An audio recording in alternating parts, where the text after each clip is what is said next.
Clearly we're disappointed that we didn't win last night, but we made progress in the election compared to the general election last summer, and we've got to build on that and make sure that we strengthen our support in advance of 2026. So the SNP made progress last night, but it's not nearly enough, and we've got to build on that. Was it a mistake calling this a two-horse race, as you did?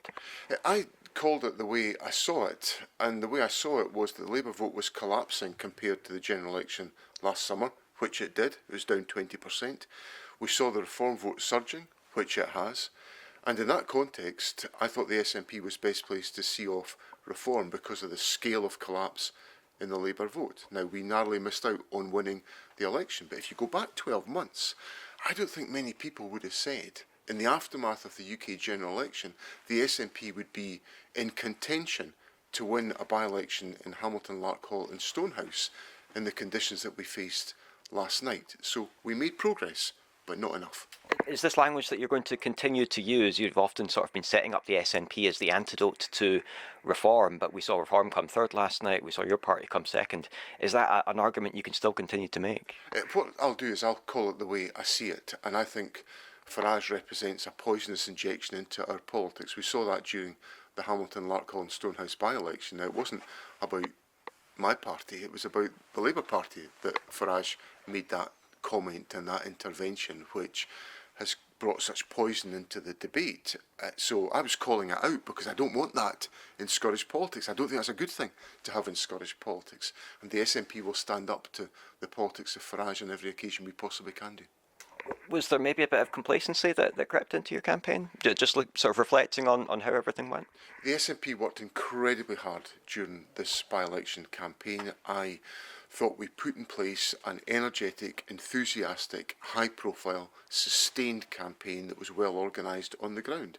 And we got within touching distance of winning our constituency that 12 months ago we were defeated by the Labour Party by 9,000 in that constituency. We got to within 600 votes of winning a seat where we had lost heavily 12 months ago. So while I acknowledge that we've made progress, we've not made enough progress, and I want to make sure we're building on that for the election in 2026. How will you be doing that as First Minister too? Because do you accept that perhaps some people may have turned away from your party because of your record in government? There's a lot of anger in the electorate just now because people are finding things tough, particularly with the cost of living, and they're concerned about access, about issues in terms of access to public services. So what my government is going to focus on is addressing the day-to-day priorities of people in Scotland, about improving their lives, about making sure that we do all that we can, such as what we're going to do in September, to remove peak rail fares, for example, to tackle the cost of living issues that people are facing, and then also work to improve access to the National Health Service, particularly by reducing waiting lists and improving access to GP services. So these priorities will be taken forward by my government, and we will build on the progress that we're making in addressing the core concerns and priorities of people in Scotland. Is there anything you would have changed about the campaign, just with the benefit of hindsight? We ran a very energetic, well-resourced campaign that was focused on the issues that matter to people in Scotland. We focused on the challenges of the cost of living. We focused on the fact that the Labour government has removed the winter fuel payment from pensioners. We focused on the measures we're taking to improve access to the health service. We focused on the importance of Scotland having control over our energy resources so that that can help to reduce the costs that families are facing. So these were the correct issues for us to be concentrating on. We made progress in pursuing those issues in the election campaign, but not quite enough.